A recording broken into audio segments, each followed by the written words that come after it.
quick video of the BMS Honda intake MAF housing here. You notice we've got a nice smooth taper on the inlet, straight shot in the back.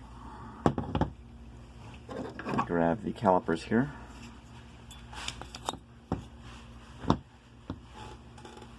So on the outlet side, 2.42 inch on the inside diameter.